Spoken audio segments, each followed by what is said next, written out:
Say on streets. Our streets. Say on streets. And main it. Right. Main it. Whose streets? Our streets. Word on the beat, word on the beat, word on the beat. Time after time after time after time after time after time after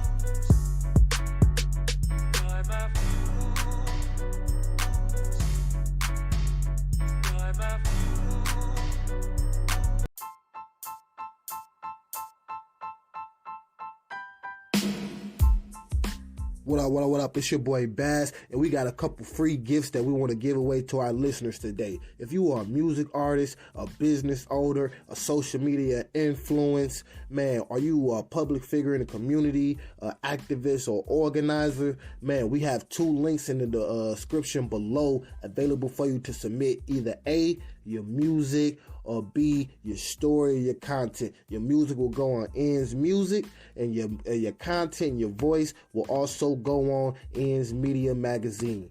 So thank y'all for y'all time. Now it's time to get back to the episode. Appreciate y'all for listening.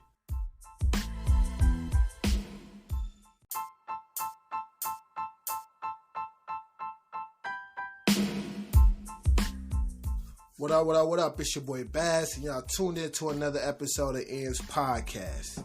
This episode in particular, we're going to be talking about having an effective, you feel me, project release. And I'm talking about that music. As y'all all know, we recently been dropping music, tracks and stuff like that available on all major streaming platforms. Go and get it. It's out right now. Go stream it. You feel me? Go show your boy some love. But for right now, speaking to all the music artists that's out there right now, we're going to be talking about, if you're on your independent grind, what are some key things to be aware of when it comes down to having an effective project release. Yes, we talking about effective project release. And a lot of people, we kind of, when you start from the ground up, you don't really know too much. You feel me? And that's what a lot of people go to majors for, because majors going to help you actually do the whole release project and go through that whole marketing. You feel me? They're going to have a marketing, machine behind you. But a lot of us is independent. You got technology where you could do a lot of this stuff yourself. You just got to apply yourself. And applying yourself come with knowing what questions to ask and knowing where to focus at.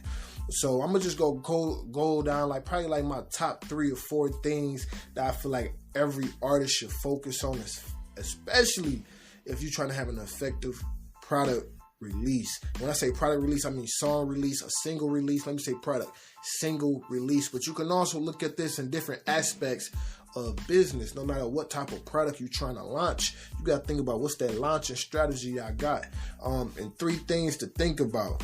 For one, you got to come packaging. Your packaging got to be a big deal.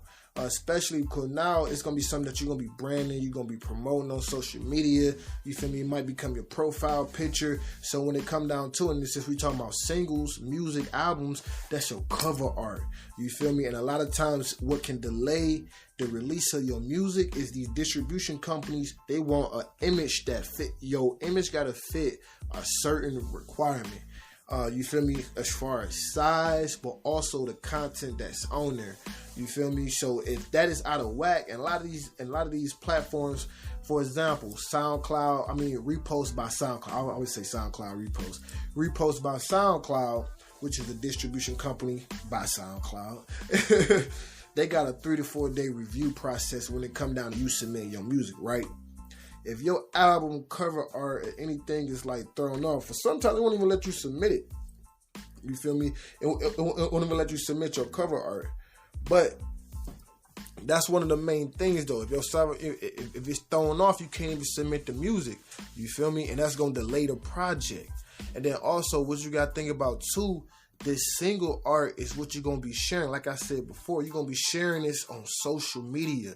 When people scrolling down on Spotify, SoundCloud, YouTube, or anything like that, that cover art got to stand out. It got to you want your cover art to basically be the first representation of you and your project.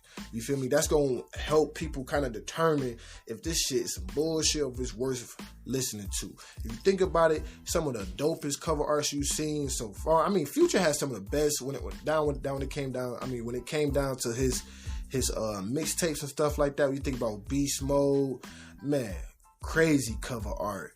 I forgot. Dang, he had a couple. I started stuttering. He had a couple. Basically, that to me really stood out. That you could tell the cover art stood out. So it also made the mixtape that much better. You feel me? So that's one big thing. The packaging, which when it comes down to packaging, that's your cover art. You want your cover art to be on point. You want it to look professional. You want to really explain and really